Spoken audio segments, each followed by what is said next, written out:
Welcome to Goobertown Hobbies. My name is Brent. Well, there is a new edition of Warhammer Age of Sigmar, Age of Sigmar 3.0. So today we're gonna do an unboxing. We have here Dominion.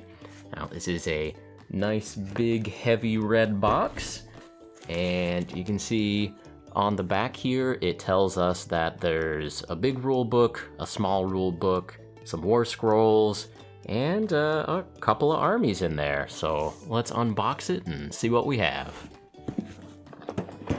Got my handy unboxing knife here. Get out of here, plastic.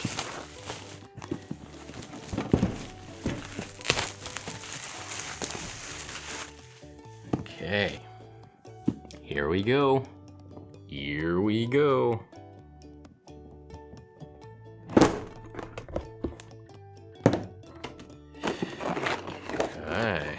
A picture. Ooh, sprues, sprues, sprues, sprues, sprues, sprues, sprues, sprues, sprues, sprues. We got the same picture. This one has holes in it. We got small rule book and some cards. And we've got a big rule book.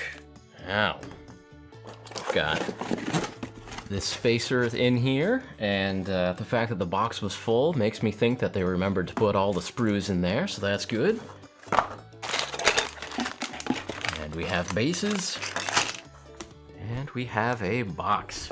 So, it looks to me like the Packers did indeed put everything from the back of the box into the box. So, yeah, that's another big win right there. Everything from the back of the box was in the box. But wait, there's more. This right here, this is a pretty good box. So Games Workshop sent me an early review copy of this box. They sent me the box for free. Well, if you look at the numbers, really it's Games Workshop who are getting freebies here. GW gets a staggering amount of free advertising every day of the week. On top of that, sending review stock to the right YouTubers is just about the most efficient use of marketing dollars that mankind has ever seen. Free advertising bonanza. And that's alright. New editions of Warhammer are exciting, and I'm happy to be on board the hype train. Hype trains are fun, and if you're watching this video, it's probably because you're on the hype train too. I've spent the last 36 hours digging into this box and building models. I'm trying to decide how I feel about these new orcs and what colors I want to paint them. I'm gonna do an in-depth review of these cruel boys. But first comes the traditional and pointless unboxing episode. Unboxing episodes just aren't very interesting to me, but I understand why there are always so many of them. When the review embargo lifts for some cool new models, most of the folks who received review copies post videos. People are always eager for reviews of the hot new thing, whether that's Warhammer figures or a video game or a movie or whatever. Reviews posted on that first day will get a lot of traffic, and reviews posted a few days later won't. This is one of the few occasions where the time that a video gets posted is more important than the quality of the video, at least in terms of views.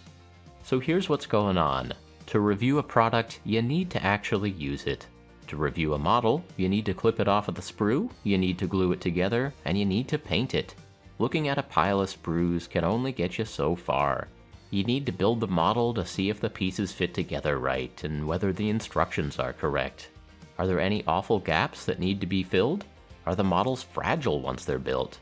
Are there extra bits and options in the kit? How hard would conversions be? Is painting and sub-assemblies possible for these minis or not? These questions are important. A full review should also involve some painting. I find that I need to paint a model to really understand the textures and color blocks. It's only then that I start to see what kind of awesome paint schemes might be possible for those minis. Of course, Age of Sigmar 3.0 is a game. To properly review a game, you need to play it. Reading the rulebook is a start, but it's not enough. My point here is that useful reviews for products like this take time. That's fine by me. I enjoy making high-effort videos that are worthwhile for my viewers.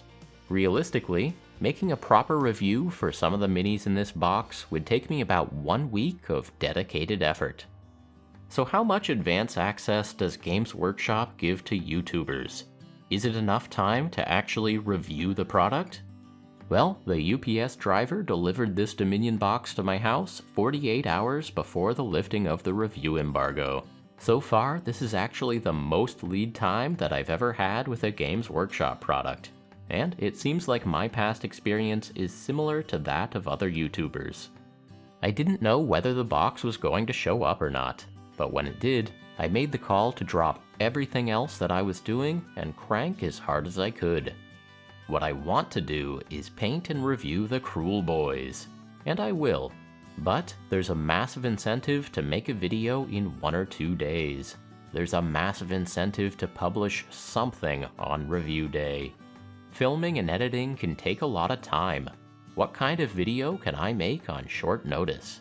Well, I can open the box and narrate what I find in there. This is why we end up with so many unboxing videos. There's nothing wrong with an unboxing video. They have their place, and some folks can make them entertaining. But we don't need 20 unboxing videos for every big release. The hype train would be more fun for everyone if there were a couple of unboxing videos, plus some in-depth reviews, plus some fresh new paint schemes, plus some sweet conversions, plus some battle reports. But all of those other things take more time. Time that we often do not have. And this is why we get unboxing videos masquerading as real reviews. Games Workshop controls the date that they send out review stock and the date that the review embargo is lifted. The more time they put between those 2 dates, the better content that folks like me can make. Better content is more fun, it's more useful, it gets more views, and it makes better fuel for the hype machine. Better review content helps to grow the hobby that we love, and that's good for all of us. Games Workshop gets a staggering quantity of free media that any other company would kill for, and for the most part, they squander it. With just a tiny bit of effort, they could vastly increase the quality of videos that get released on review day. As a consumer, when I watch a review video, I don't really want to see sprues and boxes. I don't want to hear about how shiny the rulebook is. I don't want to hear calculations about the theoretical value of the box. What I do want to see are painted minis that inspire me. I want to see talented and creative people doing what they were born to do. I want to see what the Cruel Boys look like with a good paint scheme. I want to see somebody having fun. This box should contain fun, right? Review day could be something truly special if GW would work with us just a tiny bit here. I'm not exaggerating when I say that review day could be more exciting than announcement day.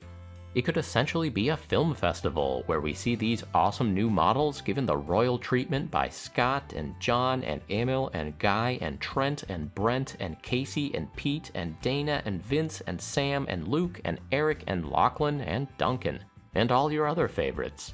Maybe even Josiah and Lila. You get the idea, there's a lot of talent out there. The year is 2021. And the reach of independent YouTubers is vastly wider than the reach of the official Warhammer community team.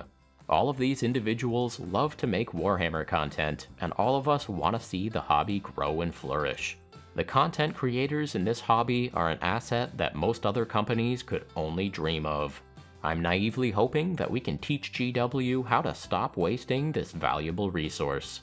I don't know what videos are going to drop on review day for this box, but from past experience, I'm guessing that we'll get some unboxings, some decent reviews, and Ash from Guerrilla Miniature Games will somehow have a battle report with fully painted minis. I don't know how he does it. Anyway, that's my guess as of this recording. We'll find out whether or not I was right. So Games Workshop has set up a system for sending out review stock that results in a bunch of box openings on review day and often not much else. All of the content creators in this hobby are hardworking, and we all love Warhammer. I'm sure everyone is trying to add as much value to their videos in the time that they have available, and I'm also sure that some of them will succeed. Even a simple unboxing can be an introduction to a person who you end up really enjoying. As for myself, I've been spending a lot of time with these cruel boys, and I'm making a real review of them. Stay tuned for that. Well, subscribe for that. Anyway, that's it for today. Thanks so much for watching.